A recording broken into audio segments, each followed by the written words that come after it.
Hello, this is OverSimplified125, and I'm back for yet another great reaction. Yes, all my reactions are great. They are. Check them all out. All over 700 now, I think. Yeah, so yeah, plenty to choose from. Yes, yes. Um, this is the Napoleonic Wars Oversimplified Part 2.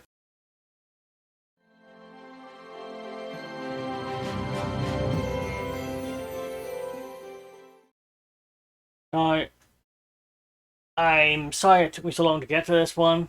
It seems pretty popular on my channel. It's a few hundred or something, a couple hundred views so far. That was sort of shocking. What? Really? Okay. So, I know it took me so long. I've just been editing another review reaction, Gremlins, for my other channel. And I've got hyper focused because of ADHD thingy, you know. Most people have it nowadays, apparently. At least that's what I'm told. But you get that whole hyper focus thing where you get trapped doing one thing and you can't stop yourself.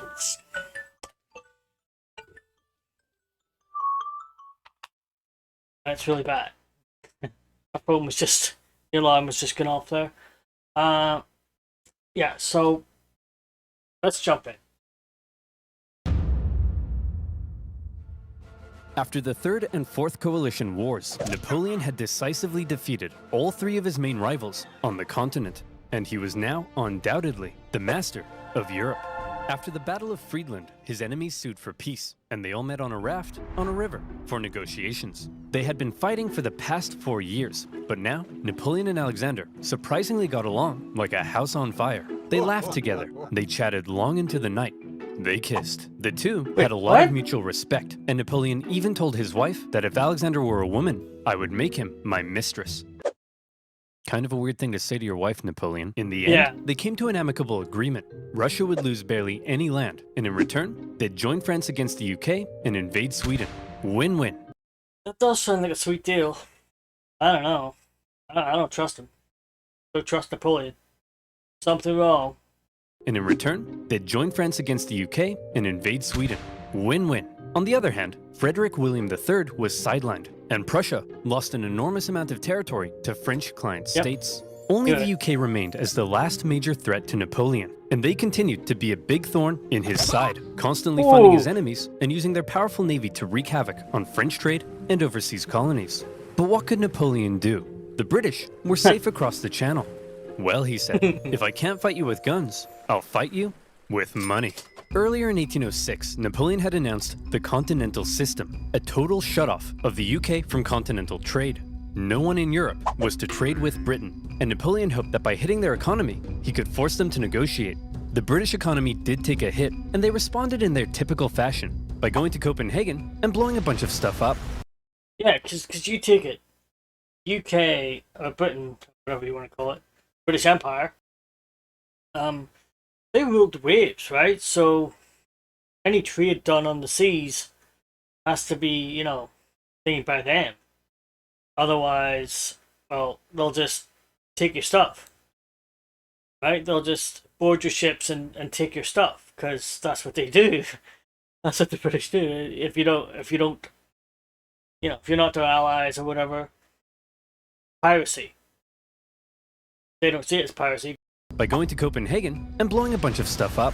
Sick of being blown up for doing almost nothing, and under significant pressure from Napoleon, the Danish officially sided with France. But Napoleon's blockade had the biggest effect on continental Europe, who were now cut off from a major trading partner, one that controlled the seas and held a rich, growing empire. And a lot of countries didn't fully comply. Portugal, a traditional British ally, refused to take part. No problem. Napoleon sent an army and invaded. But it wasn't just Portugal. Many of Napoleon's allies were also suspect. Your Majesty, it seems that Spain isn't properly enforcing your blockade. Spain? Why not? Well, it appears they've been trying to find a way out of being your ally since they lost their fleet at Trafalgar. What is with these people? It's almost like everyone's only pretending to be my ally because they know otherwise I'd beat them up. Do I even have any real friends? Are you my friend, Pierre? Say yes or I'll slap you. Poor Pierre. He's just doing his job, damn it. He doesn't deserve this. How dare he? Seriously though, yeah, it does. I think like Napoleon, he's already in Spain, right? He was beating up the Portuguese, so he's already there, right? So I think he actually makes his brother king of France or king of Spain. Don't know how he gets he overthrows the king or something of Spain and makes his brother king or something like that. Something like that, anyway. Are you my friend, Pierre? Say yes or I'll slap you. Napoleon had come to mistrust his ally to the south, and in particular, Napoleon thought the Spanish royal family were an incompetent mess. All right, Carlos, you've got to get it together. How can I trust you when all you do is go hunting? Meanwhile, you let this ambitious nobody who dislikes me run the country, and you seem to be the only person in the universe who doesn't realize he's boinking your wife. And what's worse, who the heck are you? I'm the king's son. I just overthrew my dad. So, actually, now I'm the king. You people are the biggest cluster of shameless, narcissistic idiots and all around just the worst people I've ever met. Mm-hmm.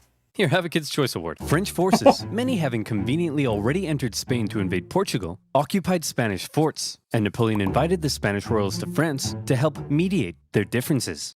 Okay, when he says he invited them to France to help mediate their differences, now I happen to know that he made his brother King of France, or King of Spain. Sorry. So yeah, that's how he tricked them, right? He tricked them into going to France, and then he makes them prisoners, and then makes his brother king. And Napoleon invited the Spanish royals to France to help mediate their differences. All right, we're here with the royal family of Spain. So, Fernando, you've been accused of plotting against your father and vying for the Spanish throne. What do you have to say for yourself? Well, Napoleon, I just think great. Well, I've got the test results right here.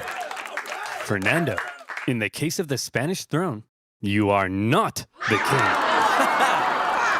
And Carlos, you are also not the king. I'm the king. Actually, Napoleon made his brother the king, but for all intents and purposes, Spain was now his puppet. He expected the Spanish people to be over the moon at the removal of their unpopular royal family. Imagine his surprise when it turned out that people don't really like to be subjugated by a foreign power, least of all one who had previously attacked the Catholic Church. And so the people of Spain revolted. Brutal fighting broke out as bands of armed Spaniards ambushed French troops across the kingdom, and vicious atrocities were committed on both sides. In addition to fighting the regular Spanish and Portuguese forces, the French had to contend with tens of thousands of guerrilla fighters throughout the Spanish countryside. The British even took the opportunity to land an army led by the future Duke of Wellington. And now, British forces were defeating French ones on land. Napoleon briefly went to Spain in person, and he did drive back the Allied armies, but before long, his attention was needed elsewhere. The whole thing became a nightmare for the emperor. He excelled at traditional warfare, but this was something more akin to Napoleon's Vietnam. The whole conflict would keep hundreds of thousands of French soldiers and resources bogged down for years. Napoleon was never able to break the will of the Spanish people, and this problem weakened his position in Europe. So, from 1807 to 14, so that's 7 years. That's how long the war lasted. That's crazy. Yeah, the British go in. They're helping Portugal. They defeated them in Portugal. They're trying to help Spain, or at least Spanish people anyway. Get rid of him. Get rid of his brother, and restore their own royalty. You know. And this problem weakened his position in Europe. Hey, Francis, want to go to war with Napoleon again? Oh, I don't know, Britain. He's already whomped me 3 times. I'll give you a bazillion pounds. Well, okay. Seeing that Napoleon was now caught up in Spain, and with some British funding, Austria decided maybe, just maybe, this time, they'd have a chance. So did they? No. Napoleon defeated them in just 4 months. It was quick, but it wasn't exactly easy. The Austrians had been watching Napoleon and learning, and they had made some reforms, while Napoleon, after years of war, was increasingly having to rely on inexperienced conscripts. So this time, the Austrians gave him a run for his money. The Fifth Coalition saw some of the bloodiest battles to date, including Napoleon's first major defeat, and when he did finally defeat the Austrians at the Battle of Wagram, it was a very costly victory. Still, Napoleon had yet again kicked Francis's butt, and as part of the peace terms, Austria lost a bunch more land. Not long after, however, Napoleon and Francis came to another agreement. It was decided that Napoleon would marry Francis's young daughter. But wait, What? doesn't Napoleon already have a wife? Well, Yeah. yes, he did. Josephine and Napoleon had become quite fond of one another, but now that Napoleon was playing the monarch game, he needed a male heir, and his aging wife wasn't giving him one, so it was out with the old and in with the new. At least he didn't behead anyone. For Austria, they felt that if Napoleon was going to keep on winning, they may as well be on his side. So through the marriage, Napoleon got an alliance with Austria and a beautiful baby potato. Between the failing blockade against Britain, the ongoing war in Spain, and now his recent struggles in Austria, cracks in Napoleon's invincibility were beginning to show. But still, Yeah. look at this map. So blue, so beautiful. Even Sweden, after being pulverized by Russia, overthrew their king, and after an interesting chain of events, ended up putting one of Napoleon's own marshals in charge.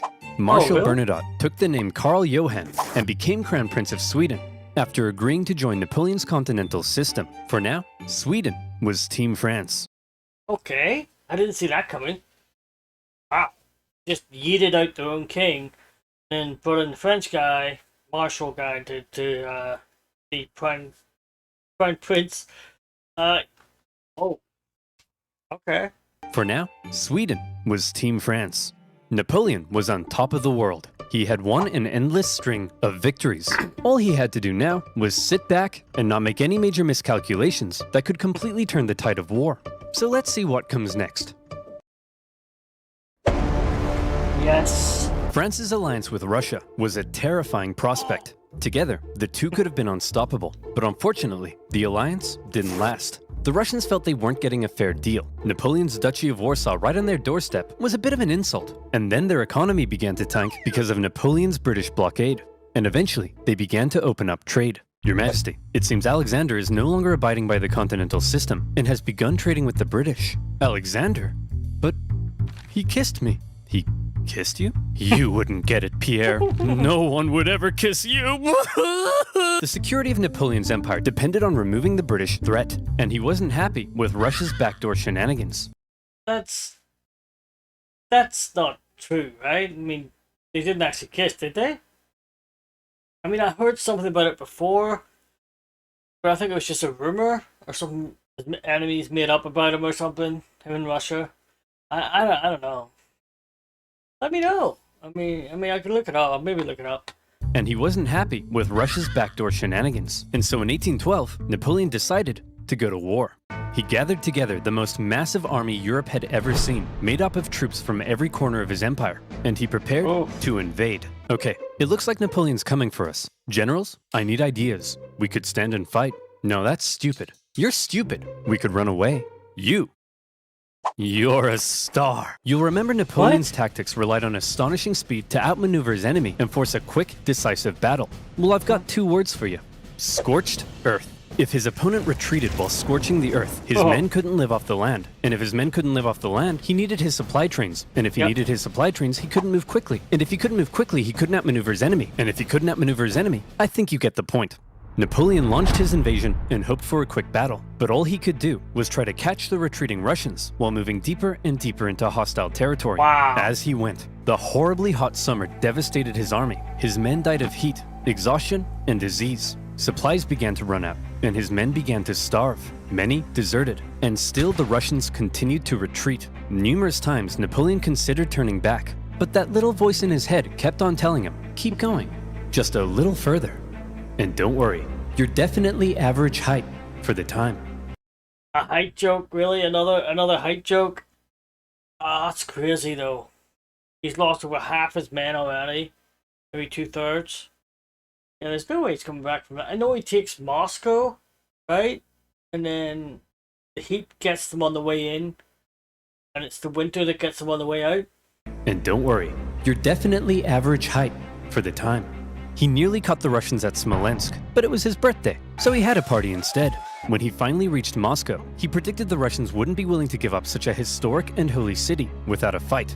And he was right. The Russians finally turned to face him for the single deadliest day of the Napoleonic Wars, the Battle of Borodino. the Russians fought valiantly, and as he got older, Napoleon's battle tactics seemed to become a little less refined and a little more run straight at the enemy, try not to die. He launched a full frontal assault at the Russian defenses, and as a result, the death toll was colossal. The Russians eventually decided to retreat, leaving Moscow to fall into Napoleon's hands. Quick, the French are taking the city. Release all these prisoners immediately and tell them to burn it to the ground. Well, well, Jimmy the arsonist, you are not going to believe your luck. Moscow went up in flames, and as Napoleon entered, it became very clear his army wouldn't be able to stay there very long. But he had just defeated the Russian army and taken their most beloved city. In his mind, he had won. So he sent Tsar Alexander in St. Petersburg a letter. Your Imperial Majesty, Napoleon requests your surrender. How shall I respond? You shan't, Dmitri. Ever? Ever. But, Your Majesty, it will be winter soon. The French forces are stuck 500 miles into Russian territory with dwindling supplies. If we don't say anything, well, then they'll all die. Oh! After waiting for a response for about a month, the first snow of winter began to fall, and Napoleon sensed the catastrophe that was about to unfold. Yeah, I think at this point it's too late. You waited too long. That's the whole point, right? Began to fall, and Napoleon sensed the catastrophe that was about to unfold. He decided their only choice now was to get out. And that's when it happened. It got cold. Stupid cold. His glorious invasion had just become a race for survival. As the Russians realized the French were fleeing for their lives, they began to close in on their supply line. Men froze to death, their horses as well. There was starvation and disease. The injured and dying could only be left by the side of the road, as it was too slow to try to carry them. And all along the way, the dreaded Russian Cossacks stalked the bleeding French army, and every now and then swept in for a quick attack. Oof. Napoleon, fearing capture, kept a vial of poison around his neck. At one point, the Russian armies nearly trapped him against the Berezina River, but a little Napoleon cleverness gave him the old Geoffrey juke, tricking them into thinking he was going south and then escaping across rapidly built pontoon bridges to the north. When the Russians realized where he was and began to close in, the French burned the bridges before everyone could cross. Hundreds drowned, and thousands were captured. At this point, Napoleon got wind of plots against him forming in Paris, so he abandoned his men and went back to France. The remaining French stragglers made it across the border. It's been estimated over 600,000 men went into Russia. Less than 100,000 returned. Napoleon was now in a very precarious situation. His army had just been obliterated, and the other European leaders smelled blood. Here was an opportunity to take advantage of a weakened Napoleon, regain territory and influence, and liberate Europe from his dirty French paws. And so they began to turn. Prussia soon broke their alliance and switched sides, while Austria declared neutrality. Even Sweden, led by one of Napoleon's old marshals, joined the Allies, partly due to Napoleon's earlier invasion of Swedish Pomerania. The War of the Sixth Coalition had begun. The coalition forces had been reforming their armies, and they were now much better. And the UK had also significantly amped up its financial aid to its continental allies. Their armies quickly advanced through Poland and into Germany. In Paris, Napoleon was understandably freaking out. He needed to put together a new army fast, and he called up over 100,000 new conscripts, mostly teenagers. He also put his factories into overdrive, and he was like, you, make more rifles. You, build new cannons. You, make more horses. I don't make horses. Then who makes horses? Horses make horses. Explain how. Well, when a daddy horse and a mommy horse love each other very much. Yes, go on. Well, then the daddy horse...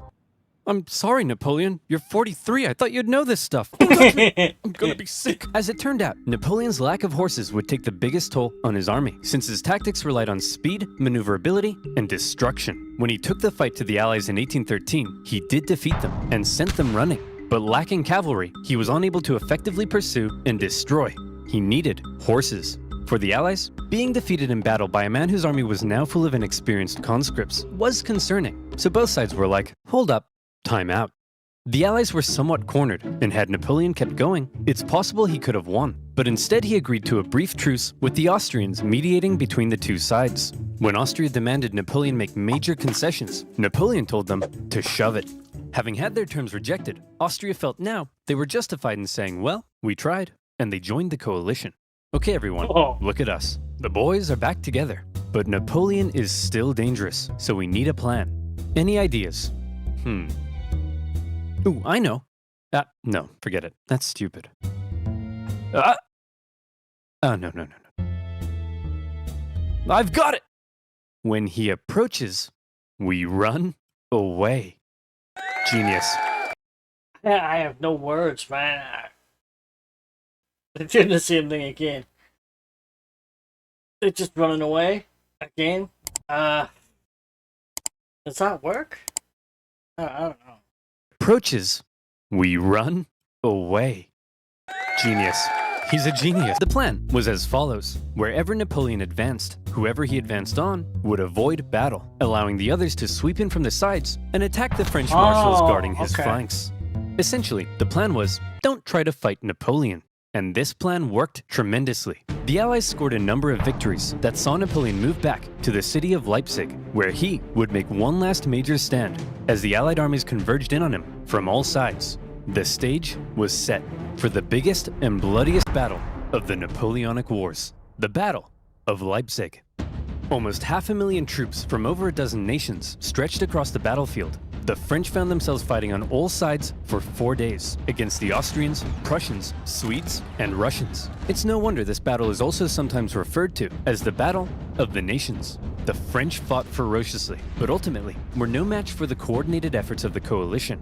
At one point, in the midst of battle, Saxon troops allied with the French had a team huddle and were like, "Hey guys, I'm pretty sure the French are losing.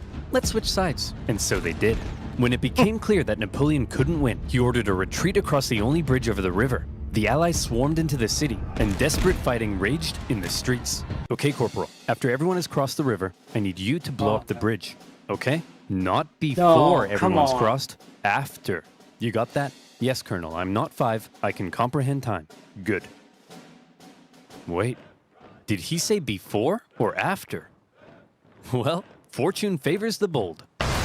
The bridge was blown early, and 30,000 French troops were stranded and captured. A disaster. And with that, the dominoes were beginning to come crashing down on Napoleon. So this is why you don't leave a corporal in charge of something so important. You leave that for a captain or lieutenant or something like that, yeah? Not a corporal, come on. The dominoes were beginning to come crashing down on Napoleon. In the south, an army under the British Duke of Wellington had been pushing the French out of Spain for the past few years, and were now crossing into France. Austrian armies had pushed into Italy, while Napoleon's old flamboyant cavalry commander, Murat, who Napoleon had made king of Naples, decided to switch sides. German states, many resentful after years under Napoleon's thumb, turned against him, and the Confederation of the Rhine collapsed. Bernadotte invaded Denmark, and they were forced to join the coalition, while the Netherlands were liberated. You'd think Napoleon might have seen the writing on the wall, but he was Napoleon, and so instead, he prepared to keep fighting. As attitudes in Paris were already beginning to turn against him, he called up more conscripts to defend the exhausted nation. As for the Allies, they weren't sure exactly what they were aiming for here. A few peace offers were floated that may have let Napoleon keep his position, but the British kept throwing around even more money, and eventually, they all agreed that the ultimate aim was the deposition of Napoleon entirely. And so, Napoleon embarked on one of his most famous campaigns to defend the homeland. He was completely outnumbered, but the Allied armies had split up and spread out. His army was so small that he could move at lightning speed, and he used this to his advantage. In the famous 6 Days campaign against Prussian General Blücher, he attacked from all directions and defeated Blücher's forces 4 times, only suffering a tenth of the casualties he inflicted. Even with such a small force, he's still beating them? That's nuts! Like, what? Only suffering a tenth of the casualties he inflicted. Even with his back completely to the wall, Napoleon was still Napoleon.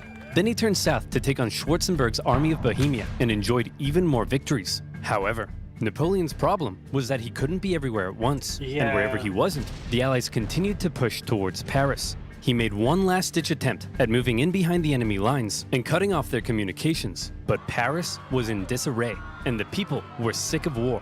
One ambitious and slightly treacherous politician sent the Allied armies a letter basically saying, "Hey guys, come on in." And so, they did. The city's defenders surrendered, and as the Allied leaders entered Paris, the people cheered them as bringers of peace. Paris had fallen. Quick, marshals, gather your men. We're gonna launch an assault on Paris. Where are my marshals? They all left and told me to give you this note. Napoleon's marshals had realized what he hadn't. It was over, and they insisted all that was left now, for the good of France, was for him to abdicate. And without the support of his army, Napoleon had no choice. Yikes. He hoped his son could take his place, but it was decided instead to restore the old Bourbon monarchy. Old King Louis XVI's brother would become the King of France. It was almost like the French Revolution had never even happened. But what will we do with Napoleon? We can't have a hyperactive 44-year-old menace running around reigniting revolutionary ideals and plotting his return. Well, why don't we send him, I don't know, there. The location chosen for Napoleon's exile was the small island of Elba, just off the coast of Italy. Napoleon was to rule over the island, and even got to keep the title Emperor of Elba. The Allies must have been in stitches when they came up with that. When he learned what his fate was to be, he drank the poison he had been keeping around his neck. But it had gone out of date, so instead of a quick and painless death, he got a painful stummy-wummy instead. Before he left France, he addressed his oldest and closest guard one last time, making an emotional speech that ended with him kissing their flag. And off he went to exile. The deal that was given to him was actually quite generous. His family were given titles, he was to receive a state pension from France, and he was able to receive many distinguished visitors, all eager to come and meet the famed emperor. And he ruled over Elba well, improving infrastructure and introducing many legal and social reforms aimed at improving life on the island. Hey Napoleon, just coming in to check on how it's all going. Holy smokes! But it wasn't all good. For one thing, he learned of the death of his first wife Josephine and was deeply saddened. He was forbidden from seeing his son and current wife, and in Austria, Emperor Francis had ordered a local count to seduce her, so she would forget about Napoleon. Then, the new King Louis XVIII refused to give Napoleon his agreed pension. He was under constant threat of assassination, and there were even rumors that the Allies were thinking of relocating him somewhere even more remote. Is it any wonder he escaped? I mean, come on. Give the guy a reason to stay where he is. And there were even rumors that the Allies were thinking of relocating him somewhere even more remote. But the biggest problem was that Napoleon was once the master of Europe. He had lived a thrilling life of adventure, fame, and glory. Now, he found himself on a tiny island in the Mediterranean, and he was bored. Wouldn't it be nice if he could somehow return to France and reclaim his throne? Hey Napoleon, want to go back to France and reclaim your throne? I would, Pierre. But how? Well, I was thinking we could just take this boat. Will that work? Surprisingly, yes. Pierre, remember when I told you no one would ever kiss you? Yes, sire. Well, pucker up, boyo. Yay. When Napoleon left Elba, it wasn't really the daring escape you might think. He basically had kind of a leaving ceremony, hopped on a ship, and sailed back to France. He brought with him an army of about 1,000 men, and he began his journey to Paris. However, in Paris, there was now a new king, and at first, the people largely accepted him because the last few years of war under Napoleon had brought immense death and economic suffering. That's right, the king is back, baby. Divine right to rule. Don't worry, everyone. I know the economy is kaput, but I and my courtiers will withdraw into this palace, and we will definitely work as hard as we can to fix everything. There you are.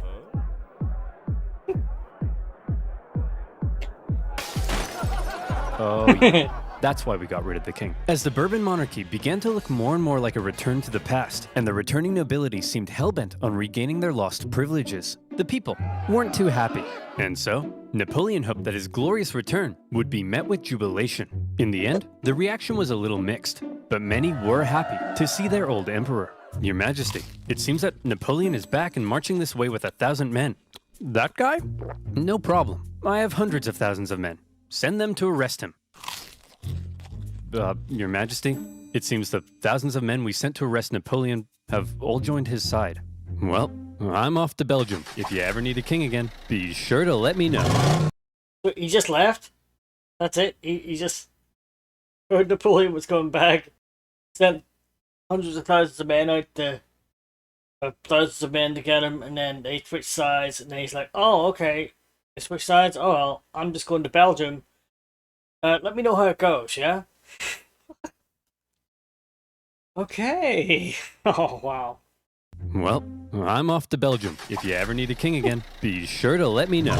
As Napoleon continued his journey, the king had sent battalions of men to stop him, but they largely comprised of Napoleon's old soldiers, many unhappy with King Louis's military reforms. And so, when ordered to arrest him, they simply couldn't do it. In one famous incident, the troops began to cry out, "Long live the Emperor." When Napoleon reached Paris, with King Louis having fled, he entered unopposed to reclaim his throne. Napoleon was back from the dead. Okay everyone, now that we've finally gotten rid of that guy, let's try to make sure something like this can never happen again. What's that doing there? Hey fellow monarchs!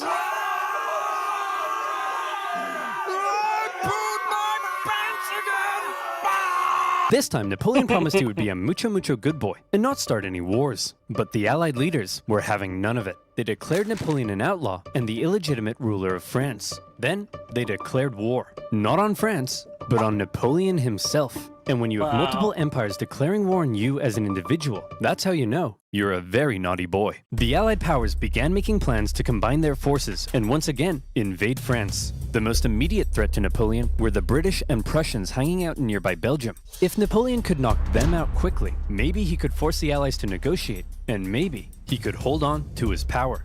Together, the two armies to the north outnumbered him, so he made a plan to divide them and take them on separately. Historians debate how much of a chance Napoleon had here, but this same strategy of dividing and conquering had worked for him multiple times. He's done it before, so it could be that they're expecting it, maybe? It's in his playbook. They, could expect him to try and divide and conquer. I don't know, I hope so. Had worked for him multiple times. He marched north with 125,000 men and took on the Allies in a number of initial engagements, defeating the Prussians before turning to take on the British.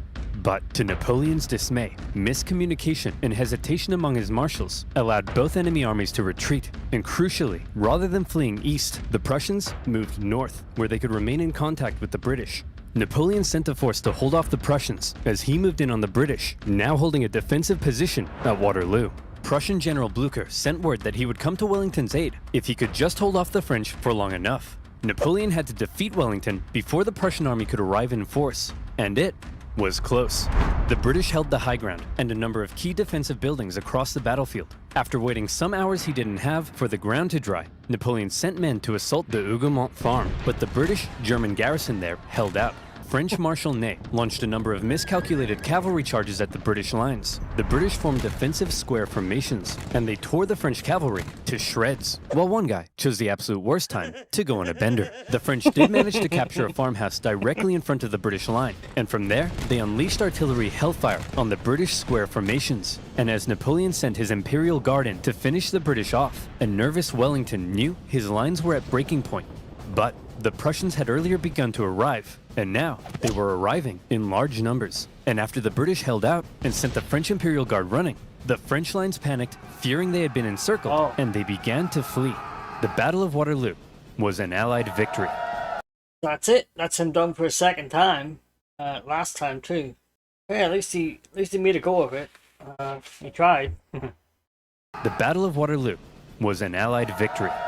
And with that, Napoleon's hopes of returning to glory were vanquished. He knew he was defeated. He went to the British and said, "Can I please have a house near London?" And the British replied, no. Instead, to make sure Napoleon was put away once and for all, they sent him to one of the most isolated and remote places they could think of. A tiny island in the Atlantic Ocean, St. Helena.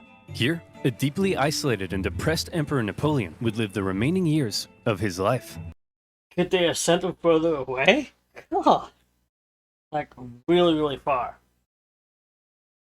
Not skipping that one. No way. Somehow, I don't think he's going to get the same freedoms that he did the first time. Yeah. Would live the remaining years of his life. His house was a wooden bungalow, not exactly on par with the Tuileries Palace. Much to his frustration, his captors referred to him as General, rather than calling him Emperor. His mail was censored, his visitors were vetted. There was almost no way he could escape such an isolated island. But just to be sure, he was guarded by 2,000 British soldiers and 2 ships that circled the island 24 hours a day. He had once been the most powerful man alive, and images of the victorious Napoleon depict a strong leader, hand firmly in jacket. Depictions of Napoleon on St. Helena show a disheveled old man, hand firmly in pants. He had lost everything. And by the way, he was only 46, so maybe it's about time you know what? You're doing all right, kid. Napoleon fought one last battle while on the island. The battle for his reputation. He spent hours writing his memoirs, espousing his achievements, recording his greatness, and turning himself and his story into a phenomenal legend. And in this battle, he certainly succeeded. His mark on history cannot be denied. After his defeat, the European monarchs had got to work restoring Europe to its traditional balance and reasserting their dominance. But after Napoleon had spread the influence of the French Revolution, these returning monarchs would have a difficult time regaining their absolute control. France returned to the rule of the Bourbons, but it would go on to stage another revolution, and then another one. Reaction to Napoleon's rule in places like Germany and Italy propelled forward the ideas and feelings of modern unity and nationalism, and his Napoleonic Code still remains the basis of law in various modern countries. So more or less, the world was never the same. Yeah? It'd never go back to the way it was, not completely. You know, the elites could try and take control again and try and push people down, but it would never be the same again. Still remains the basis of law in various modern countries. The modern world owes a lot to Napoleon's legacy. He remains statistically possibly the greatest military general in history, and his revolutionary military tactics changed the face of warfare.